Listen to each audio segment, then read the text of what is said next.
नमस्कार दोस्तों, आज मैं आपको सुनाऊंगा अकबर बीरबल की कड़ी में दाढ़ी पकड़ने की सजा, एक बेहतरीन कहानी।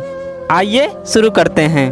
बादशाह अकबर एक दिन दरबार में पधारे और सिंहासन पर विराजमान होते ही उन्होंने दरबारियों से कहा, आज एक शख्स ने मेरी दाढ़ी खींची है, कहिए मैं उसे क्या सजा दूं? यह सुनकर सभी दरबारी हैरान हुए और सोचने लगे कि किसने ऐसी गुस्ताखी की, आखिर किसकी मौत आई है जो ऐसी जुर्रत कर बैठा। वे परस्पर कानाफूसी करने लगे।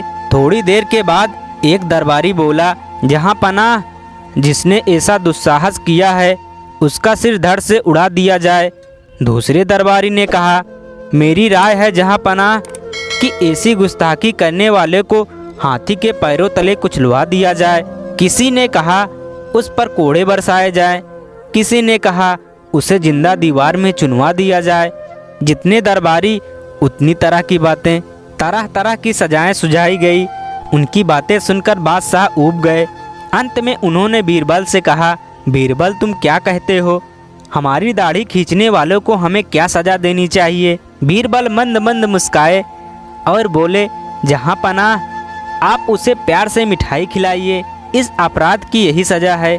बीरबल का उत्तर सुनकर सारे दरबारी चौंके और उस अंदाज में बीरबल का चेहरा देखने लगे मानो वो पगला गए हों। जबकि बीरबल के उत्तर से खुश होकर बादशाह ने कहा, वाह वाह बीरबल, तुम्हारी बात बिल्कुल सही है, लेकिन यह तो बताओ कि मेरी दाढ़ी किसने खींची होगी? बीरबल ने कहा, जहाँ पनाह, छोटे शहजादे के अलावा ऐसी हिम्मत कौन कर सकता है? उसने तो प्यार से ही ऐसा किया होगा, इसीलिए उसे सजा में मिठाई खिलानी चाहिए। बीरबल की बात सही थी। आज सुबह शहजादा बादशाह की गोद में बैठा था। खेलते खेलते उसने बादशाह की दाढ़ी खींची थी।